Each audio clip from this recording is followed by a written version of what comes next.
Hello mga ka-journey, ito po uli ka-journey vlog. So magluluto po tayo ngayon ng napakasarap na pork sinigang. So ito po yung ating mga sangkap, yung garlic, onion, tapos yung luya. So dito naman po sa kabila yung kamatis at yung siling haba na pangsigang. And ito po yung ating mga gulay, sari-saring gulay. Yung cabbage, patatas, and then yung bok choy. Yun, pinagsabang ko na po kasi marami yung kakain. At yung main ingredients po natin ay itong pork. Kaya lang po yung pork, inano ko na siya, pinakuluan ko na siya sa luya and then laurel para matanggal po yung lansa niya. At yung taba, maraming taba, hindi na sumama. So, mahigit pong 30 minutes na pinakuluan ko siya. Tapos, inipon ko yung sabaw kasi itatapon. So, ganyan po ako pag nagluto ng sinigang na pork. So, ayan. Then, ito po yung sabi ko na unang pakulo ng pork. Nandito na po yung maraming taba at lansa ng pork. Kaya po, yung sinigang ko medyo kakaiba din yung lasa kumpara sa malalasahan mo sa labas. Kasi yung unang pakulo, itinatapon ko po siya. At narito po yung ating paglulutuan ng sinigang. Ayan, kumukulo na siya. So, sa ngayon po pwede na nating lagyan ng asin. Ayan, since marami po yung tubig natin, okay lang na medyo madami yung salt niya. Ayan po. Maglagay na tayo ng salt. Mas prepare po ako sa cracked salt pag ganitong sinigang kasi maraming asin ang ilalagay.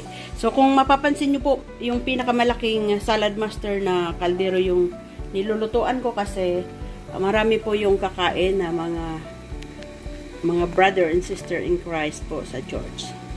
So, ayan. So, narito naman po yung ating pangsahog na bawang, sibuyas at luya. So, pagsamasamahin niya na po natin sila.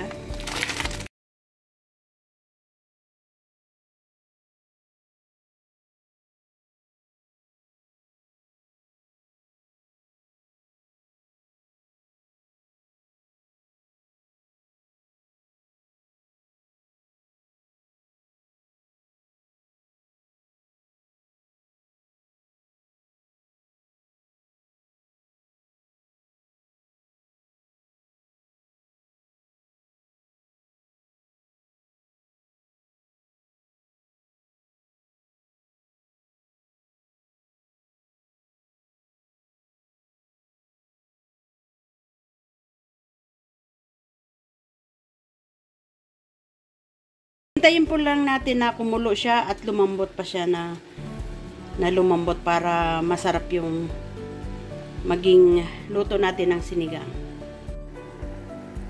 So, ayan po, magdadagdag po tayo ng peppercorn. Mas maganda po na hindi siya yung durog kasi sinigang naman siya. Ayan.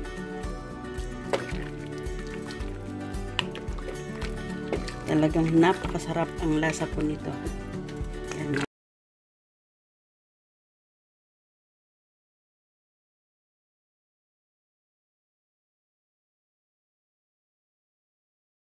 At lumambot pa.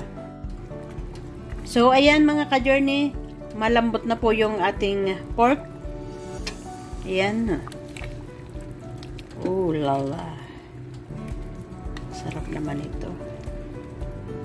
Ayan. So, in-slow cook ko po siya. So, ilalagay na po natin yung kamatis at yung ating siling haba. Pati po itong ating patatas. Sama na natin. Ayan. Ihalo lang ng konti.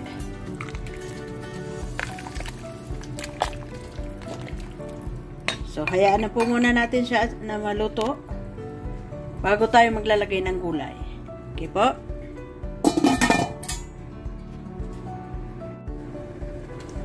So, ayan po mga ka-journey. Ipagpatuloy na po natin ang ating pagluluto. Kasi luto na rin yung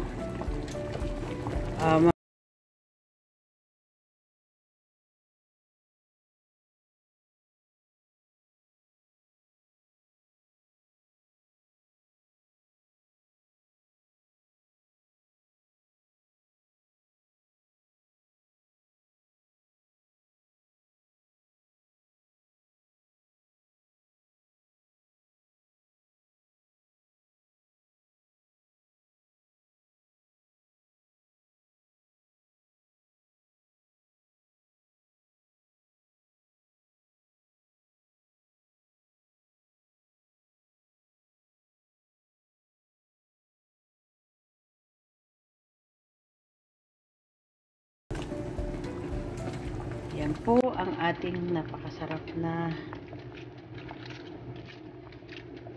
sinigang. Okay, pasensya na po. Hawak ko lang ang camera habang naghahalo ng isang kamay. So, ayan.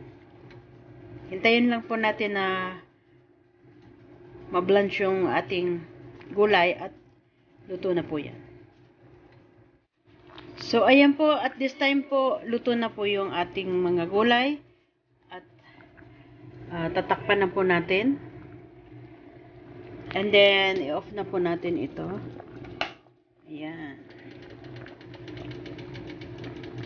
So, titikman lang po natin yung ating niluto kung okay na.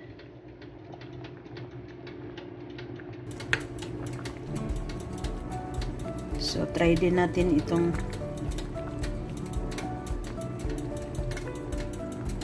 karne na napakasarap. Ayan po. Super yummy.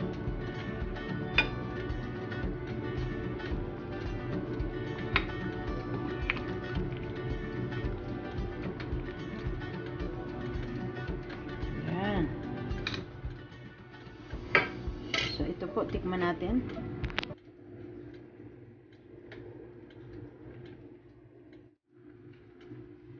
So, itry po natin. Yan, super lambot na. Napakalambot na.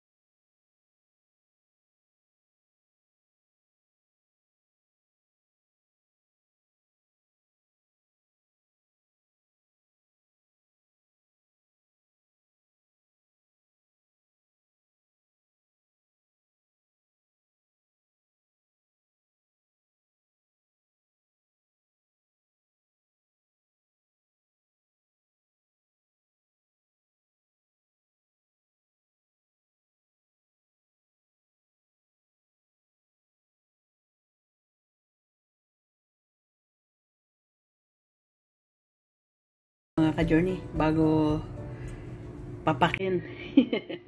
Ayan. So, thank you so much. Don't forget po to subscribe my channel, Ka-Journey Vlog. And like and share na rin po. Maraming salamat. God bless everyone. Bye-bye!